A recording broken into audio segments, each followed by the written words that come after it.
The Gateway brings you the day's news each weekday from around the St. Louis region and the state capitals in Jefferson City. Our schools are accredited.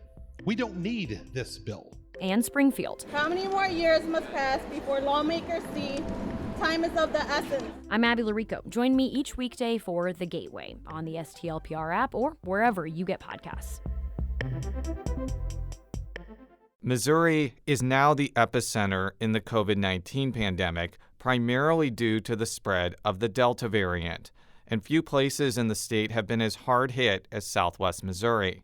Republican State Senator Lincoln Hough joins us on the latest episode of Politically Speaking to talk about the impact of the Delta variant on his constituents and what political leaders should do to try to stop the spread. Let's hit the music. This is the Politically Speaking podcast, the definitive show about Missouri politics. We have to talk about things that matter to people. I tried to bring that same aggressive iconoclast style with me to the United States Senate. I think my district is a model for the state. We put Missourians first. You just kind of have to find the common ground with people. I believe that this district deserves someone who represents their values. After I came back to St. Louis, I started thinking that I could have a bigger role on the change that I wanted to make.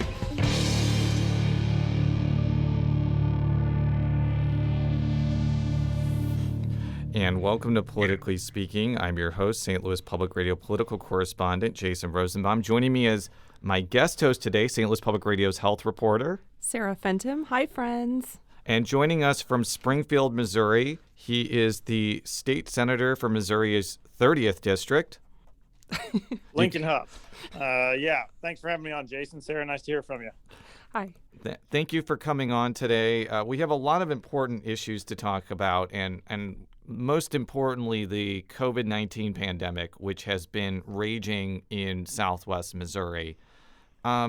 Senator, I want to just ask a very simple question for you, maybe to be more informed about the situation from my perspective in St. Louis. What is the situation on the ground in Southwest Missouri, and just how dire is it?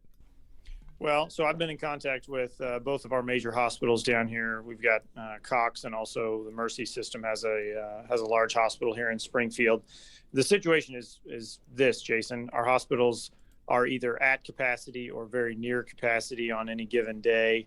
If you follow, the Twitter messages from some of our hospital administration, they send out a lot of kind of dashboard readouts about how many patients they've got in their COVID wards, how many new cases are showing up in our community, and it's a very real and dire situation down here. I know we've had meetings with some federal agencies about an alternative care site in the event that our hospitals actually do reach full capacity.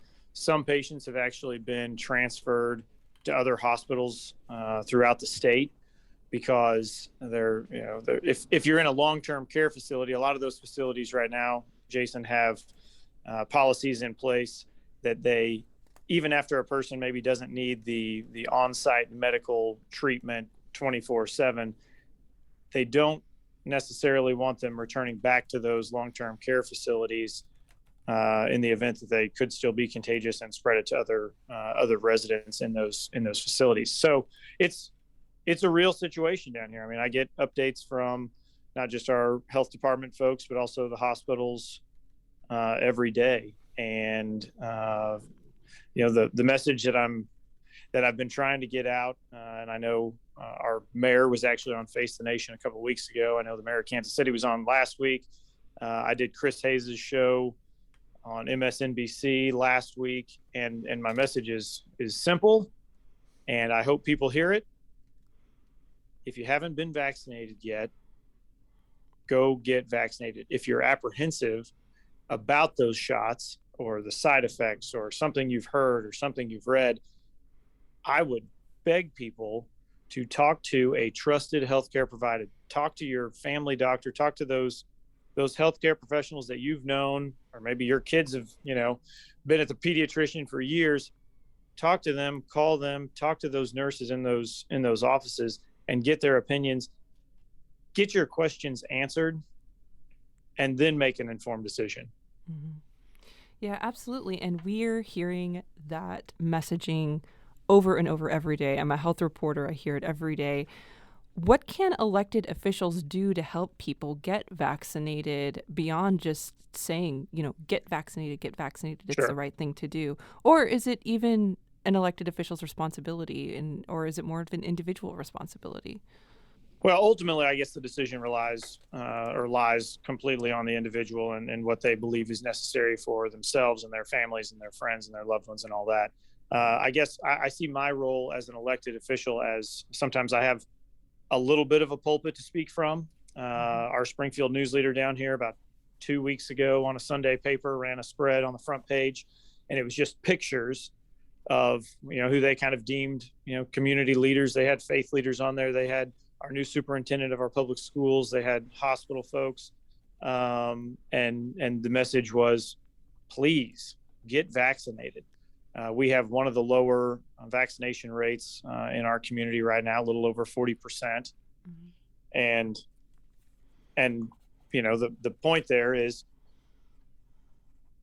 as this virus changes, the numbers show that the folks that are not vaccinated are the ones that end up in the hospitals with more severe circumstances and require more care.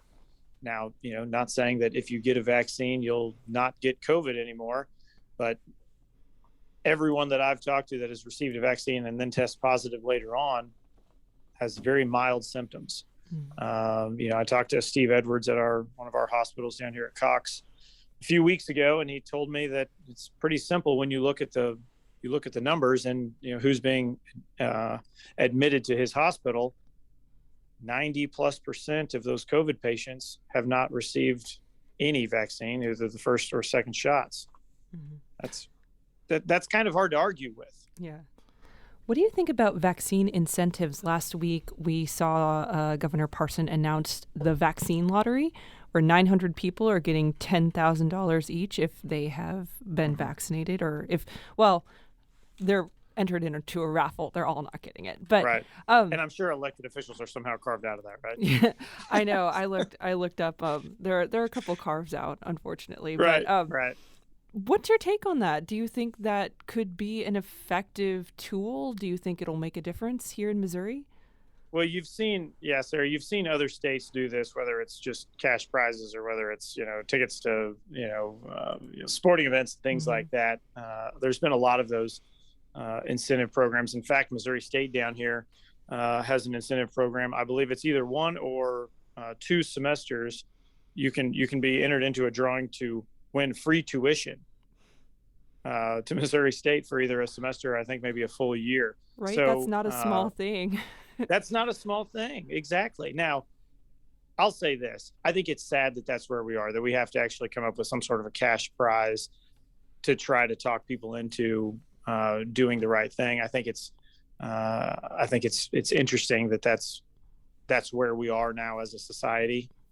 Mm-hmm. But if this is what we need to do to get these numbers up and to help curb that burden on our healthcare providers, because one of the things that I don't know that a lot of people are talking about just yet is, how about the burnout in the individuals that have been working in these hospitals and in these clinics for now, 18 months, 16 months, and just the sheer toll that takes on individuals, not just mentally and emotionally, but physically. Mm-hmm. And one of the things that that bothers me, I guess, a little bit is this idea that if I don't want to get a vaccine, I don't have to get a vaccine, and that's fine. But how about all the people that are going to end up taking care of you if you do end up landing in the hospital? How about all the people that have been, fighting to keep individuals alive? I mean, like I said, I'm not sure that I'll get every one of these statistics right, but I believe the Cox system lost 15 individuals since last weekend to COVID. Mm-hmm. That's a lot of people. I mean, these are people. And the sad thing is that I talk to people every single day who start to change their mindset when a friend or a loved one all of a sudden becomes gravely ill. Yeah, and Senator, not to interrupt, but I want to play a clip now from Governor Parson, who is making that exact point. I'm going to tell you, I just from personal experience, I want to say from living in a community of Southwest Missouri that's down there in that. When some of those people in your community start ending up in a hospital, people start, unfortunately, paying a little more attention, or somebody gets sick and maybe necessarily not in a hospital. But it's unfortunate that that's a little bit of a game changer for some people, but it is. So again, I think by us going out there trying to promote how important the vaccine is, and to make sure that you understand you may not be the one that's going to go to the hospital. There'll be a lot of people that won't, but you're the one that's spreading it. So have you found that the governor's statement is actually bearing fruit, that more people are getting the vaccine now because they realize that it's a grave danger to themselves and their families? Yeah, I think that's accurate, Jason. I hadn't heard that specific clip from the governor, but I'm saying the exact same thing. And, I guess almost anecdotally, he and I are hearing the same thing out of our communities. And it is a game changer for people. And again, it's sort of a sad fact, but I guess if that's what changes the opinion of individuals and gets them showing up at a clinic, then that's where we are. Now, you asked, Sarah, I think you asked earlier, what else can, elected officials do? There's a bipartisan group of legislators down here in Southwest Missouri, in my community, that are actually hosting a vaccine clinic this coming Saturday. And, the information's, getting out there in our community, and we're speaking with a collective voice, Republicans and Democrats. Myself, Betsy Fogel, one of our new representatives, actually spearheaded this and came up with the idea, and props to her, because this is exactly what we need to be doing. Mm-hmm. And we've got a site in place. We've got people that are going to administer the vaccines. We've got the basketball coach from Missouri State coming over, doing a little PR with us at the event. And so I think that's something we can do, because what I want people to hear is that I understand this has become a political issue. Yeah. It's not a political issue to me. Right, and that leads right into wearing a mask isn't a political issue to me. Sorry. Go ahead, no, Sarah. That's okay. No, well, you're just sort of. Sometimes I do a really dramatic pause. No, it's leading right into my next question, which, as you know, I don't have to tell you that the response to COVID has become more and more politicized as we've gone on.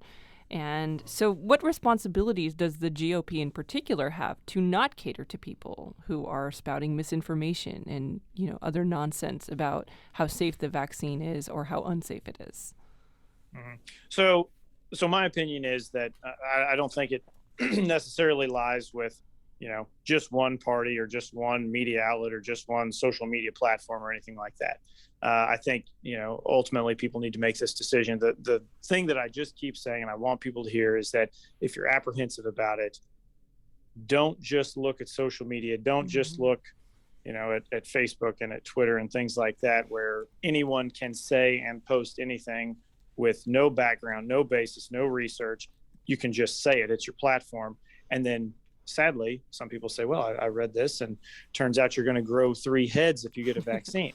Well, maybe you ought to call someone who works in the healthcare field. Maybe, I'm fortunate, probably. I've got 2 brothers that are doctors, and, we talked about this early on, and, I said, look, talk to the physicians that you use, talk to your pediatricians that your kids go to, and get their opinions, and make a decision for yourself there. Mm-hmm. Would you? I don't like. Oh, sorry. Continue, Senator. Well, I was just going to say, I don't necessarily like, blaming, assigning blame in something like this. I think we as a community down here in Southwest Missouri, we as a society need to come together and say, let's get past the partisanship here. Let's get past, one side or the other trying to tell someone what to do, and let's just get real and factual information out there. And that's why, like I said, when Representative Fogel came up with this idea, I said, this is perfect. Mm-hmm. And we got a handful of Republican representatives sign on, and the minority leader in the Democratic Party in the House, Crystal Quaid, she's from down here, she signed on. That's what we need to do. Mm-hmm. We need to speak with a collective voice and say this is bigger than your political views. Now you mentioned collective blame, and I want to be clear when I make this statement that there are sometimes very real reason for vaccine hesitancy. Let's just say that you took a medication when you were younger that was not good for you. You're not going to trust doctors as much as people that haven't been in that situation. Or if you're a black person who has been let down historically by the medical establishment for centuries, yeah, I would have some hesitation about doctors saying that a vaccine is safe and effective too. But as a vaccinated person that has done a lot of things right, not saying I've done everything right over the last 18 months, but who has tried to follow the rules and keep my family safe, it is tremendously frustrating when I see on Twitter that, masks are coming back, or that restrictions are coming, or that, God forbid, the schools may not have in-person learning anymore, primarily because a lot of people are making the wrong decision not to get vaccinated. Are you also hearing frustration from people like me who don't want to go back to where we were 6, 7, 8 months ago, but we're kind of going toward that direction because a lot of people aren't doing the right thing and getting vaccinated? Sure. And this is the part probably where I'm a little too real on this stuff. It's maddening to me. It is maddening to me that people will take something as the gospel truth that they hear, online somewhere or on a social media platform from someone who has no basis or no understanding or no background in what they're saying. It is incredibly frustrating. And Jason, I hear exactly what you're saying, because I feel like I'm in the same situation as you are. I feel like I have done, and my family has done, what we have deemed necessary to try to keep ourselves and our loved ones and our extended family safe. My family didn't get together for last Christmas. My boys didn't get to hang out with their cousins on Christmas like we always do. I watched my sister get married via Zoom, Senator. And I canceled my wedding. Yeah, we've all made sacrifices. It's so, and that's why it is frustrating. Right. My first grader didn't spend a day in a classroom last year. Yeah. These kids today, they say, you remember when we used to go to school? Oh. It's like, it rips your heart out. Baby. And so we've done what we have decided as a family, right? And to keep each other safe. And the fact that a large number of people have said, you're essentially not going to tell me what to do, is incredibly frustrating. Now, Jason, I think you're exactly right. When you mention, you don't know what someone's medical background is. Right. You don't know what someone's been through. And so that's another thing that I think a lot of us need to keep aware of.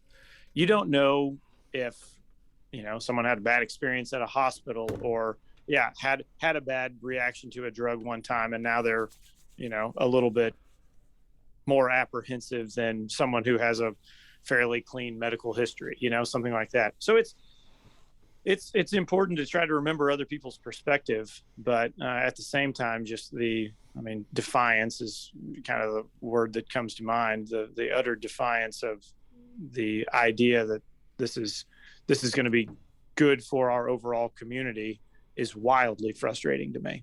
Right, and that's something that we saw yesterday. It was big national news. St. Louis and St. Louis County decided to bring back mask mandates after, I think, about 2 months, because they're worried that the cases are starting to rise and the hospitalizations are starting to rise. Would you recommend that people mask up now? What do you think of these city and county mask mandates? Well, one issue with mask mandates is they're incredibly hard to enforce. True. Right. And we saw that. We had, our community went through that like so many other communities around the state and around the country for a long period of time. I guess the thing, Sarah, that I would go back to is, before we had a vaccine that was, fairly effective, quite frankly, before we had a vaccine, we were kind of fighting this thing blind. And so we made decisions in our communities with the best information that we had. And at the time, we've got case studies down here where, where a hair salon, an individual who was COVID positive and was actually at work, didn't know it, but was wearing a mask. And none of the patrons to that hair salon ended up contracting COVID from this individual. So there is evidence that these things work. I guess the thing that's hard to understand right now is that we have a vaccine that does work also, but since so many people have made the decision thus far not to take it, our communities are back in this situation, and that's unfortunate. Mm-hmm. We'll be right back after this quick break with State Senator Lincoln Hough. If you have a smart speaker, you have access to the entire world of NPR and St. Louis Public Radio. All the latest news and all the captivating stories. Activate our voices with yours by telling your smart speaker to play St. Louis Public Radio. And we're back on Politically Speaking with State Senator Lincoln Hough. He is a Republican from Springfield. I want to shift gears to another major story that broke last week, and that's the Missouri Supreme Court unanimously deciding that the 2020 Medicaid expansion amendment was valid and that the state has to start signing up and enrolling people who are in the Medicaid expansion population. That's 138% of the federal poverty level. It's about $17,800 for an individual, maybe around $24,000 for like a single mother or father of one. I know, Senator, that you had taken a little bit different approach to this than some of your Republican colleagues. First of all, I want you to explain that, and more importantly, what do you think the legislature is going to do next based off of this decision? All right. Yeah. So, Jason, I'm the guy, I'm the vice chair of the Senate Appropriations Committee. And for the most part, the chairman and I see things fairly similarly. This was an issue that we were kind of on polar opposites on. And I'm the individual that, during our budget markup this last year, drafted the amendment to our appropes bills to go ahead and fund, albeit a slightly more conservative financial obligation for the Medicaid expanded population than what the governor had put in his budget. But at least in my opinion, I saw it as this was put on the ballot. 62% of voters statewide said we support it. My opinion was that at that point, we needed to do what the voters of the state had asked us to do. Ultimately, that got defeated at a 7-7 tie in our Appropriations Committee, and then did not have the will of the entire Senate body. The House never did put it in their budget, but we had a long discussion on the Senate floor and didn't have the votes get it done there either. So all that being said, yes, I do differ a little bit probably with a number of Republicans in this regard, mainly because I think when something's put on the ballot and the voters of the state say we support this, the legislature should listen to them. And it's not always going to be, what we want. But in my opinion, there's a reason that we have the ballot initiative process in the state. And, this is an issue, Jason. I mean, I've been in Jefferson City for, almost a decade now. And this has been something that has been talked about and argued over by Republicans and Democrats for the better part of a decade. And I believe what you got into was the voters of the state saying, we think this is the right thing to do and we're going to support it. So it was a little frustrating that we didn't end up getting that done in the legislative session this last year.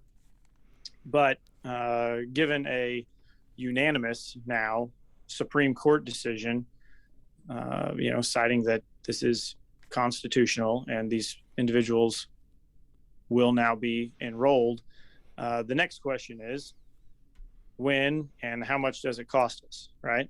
Mm-hmm. So the Senate has had a couple of calls. We were supposed to have a call yesterday that ended up getting canceled, but I think the question at hand is when do we do this, not if we do this. Now, as well as I do that there will still be individuals that say, well, the court didn't exactly direct us to fund it, so we still don't have to. And I guess my message to those people is and will be, stop being cute about this, okay? I mean, in my opinion, I understand, and I've read the Constitution, that when a ballot initiative is put forward and there's no funding mechanism, there's, ambiguity, in my opinion, about whether or not then that will go into effect. What you have now is a unanimous Supreme Court decision saying it is constitutional. So we will need to fund it.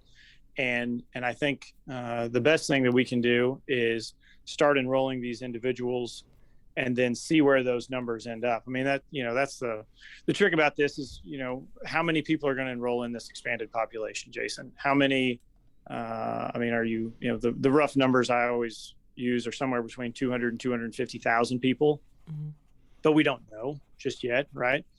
And so it would be probably a little premature, in my opinion, to come in, next week in a special session and say, we need to appropriate money. Now, on the money side of things, and you guys can interrupt me whenever you want. I'm in the Senate, so we're just used to talking. On the money side of things, we put about $500 million in a Medicaid stabilization fund during last appropriations process. What we did not do was give the spending authority to that money. Okay, so we set the money aside, but if we want to pull those federal dollars and utilize those for this expanded population, we're going to have to pass an appropriation spending authority bill out of that pile of money. Aside from that, we've got $2.5 billion of general revenue sitting in the bank right now. So, and our Medicaid system, our program is, over $11 billion of the state budget all in. So we're not going to run out of money in September or October or something like that. So my opinion really would be, we're all back up there in September for veto session anyway. Let's see kind of where the uptick is on enrolling these individuals, and then we'll have a better idea of how much money we're talking about. So given that we have, all of this money just sort of sitting there waiting to be used, does it make sense to focus on creating a permanent funding stream for Medicaid expansion? And if so, what would that be coming from? Would it be medical marijuana? Would it be managed care organizations? Like, talk about how to make this sort of a perpetual, somewhat sustainable. Sustainable. So here's some good news. There is, for states that have not yet expanded their Medicaid population, there is, I call it a 5% kicker. Right now that federal match, it's a 90-10 for the most part. The feds pick up 90% of this Medicaid reimbursement to providers. The state pays 10. On top of that, for states, like I said, that have not expanded this Medicaid population yet, there is a 5% bonus on top of that. Now, rough math for the state of Missouri, an extra 5% is about $52 million. Now, it's not forever. It's for 24 months. But $50 million for 2 years is $1 billion. Yeah, that's from the American Rescue Plan. And what I have thought is you could use that money to pay for the state match for several years while you figure out a way to permanently pay for the state match, if there even is a state match, because there's a lot of analysts who think you can move people who are currently on Medicaid into the 90% 10 match, and the state match may be negligible by the time all of that money is gone. Now, there are other people who disagree with that, but is that kind of your thought process about making this sustainable going forward? Yeah, what I would like to do is I would like to take that money and sort of what we did with the $500 million for the Medicaid stabilization fund. I would like to see us take that $50 to $52 million a month and put it aside for this expanded population to do exactly what you're saying, Jason, which is pay for this in a multi-year ongoing way that essentially takes, the burden of the state off the table. Now, the next thing that that we need to talk about here, and there's actually the committee that was formed after the FRA special session finished that is now looking. I think Senator Bill White out of the Joplin area is chairing it, but they're looking at Medicaid reforms, because when you have a $11+ billion program in the state, there's probably some things, and I think everyone would agree, there's probably some things that we can do better.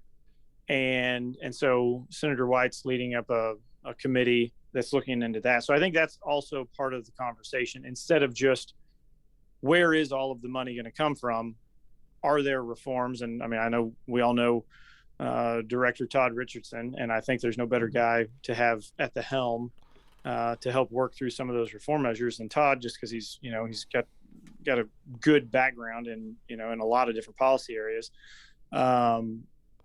So that's, I mean, the reform side of it is the next part of that equation. Mm-hmm. The funding, in my opinion, I've not run the numbers out further than about 6 or 7 years, but there's enough federal money coming into the state right now that our burden as a state, as you said, is almost negligible for the next 6, 7, 8 years. Yeah. I want to play a clip now from State Representative Tony Lavasco. He's a Republican from St. Charles County who gave his opinion about what is next for the legislature after this decision. You know, it seems like a lot of folks on the left are arguing that, like, well, now we are being forced to pay, and like it's game over, it's all done, and it's resolved. And a lot of folks on the right are basically saying, oh, well, the activist judges are forcing our hand. Well, really neither of those things is accurate. So it'll probably be a good, few weeks, I would imagine, before it kind of sinks in and people kind of really wrap their heads around what's going on. But I do agree that really, I don't think all that much has changed by this ruling. I think ultimately, when we voted not to appropriate the money, I think we did so with the understanding that, the constitutional amendment did pass. There are some amounts of obligations that come with that, and, the particulars can be worked out. But ultimately, this is about whether or not the legislature has the power of the purse, and I think it's pretty clear that the Supreme Court said we do. I think that Representative Lavasco is 100% right. There is nothing in this decision that forces the legislature to do anything as far as providing more money to Medicaid. But I want you to give your take about what will happen if the legislature does nothing and doesn't provide authority for, the Medicaid expansion population to be paid for. Right. And so this is sort of an argument that I've made for the last year and a half as this Medicaid expansion conversation has continued to morph into this. I don't want, as a member of the Senate Appropriations Committee, I do not want to delegate my appropriation authority to a judge somewhere. And my fear is if we keep pushing this, that is exactly what we're going to do. Mm-hmm. And then there are a multitude of programs throughout the state, funding mechanisms throughout the state, formulas, quite frankly, throughout our appropriations that we don't always adhere to, Jason. And if you go down this road of saying we will not until we are forced by a judge to fund something, when will it stop? Mm-hmm. Because then my fear is anyone who is part of a formula in the state that is not being adhered to, even though there's that little language there at the bottom that says as appropriated, I'm worried about if we just continue to push this thing and then you get a judge that says, okay, fine, if you're just not going to appropriate the money, I'm going to tell you have to, and now you have to. And then we have delegated our appropriation authority to someone else. Mm-hmm. In the last couple of minutes that we have left, one of the other things you're going to be doing as a member of the Senate Appropriations Committee is deciding where $2.8 billion of American Rescue Plan money should go.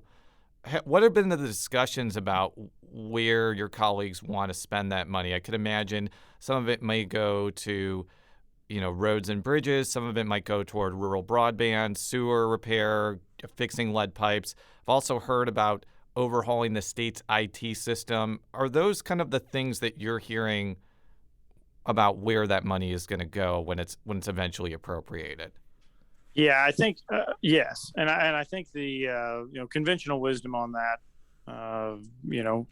few $1 billion, is that we need to be cognizant that this is not an ongoing, forever sort of appropriation line.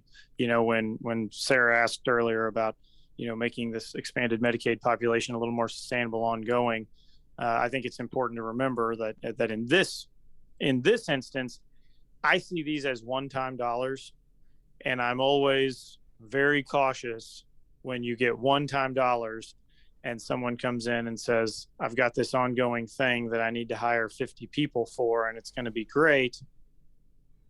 But as the appropriator on my side, I say, where is that money going to come from when the one-time money is gone? So the things that you just outlined, the broadband build out throughout the state of Missouri, we still have a handful of public schools in this state, quite frankly, that are not on high-speed internet.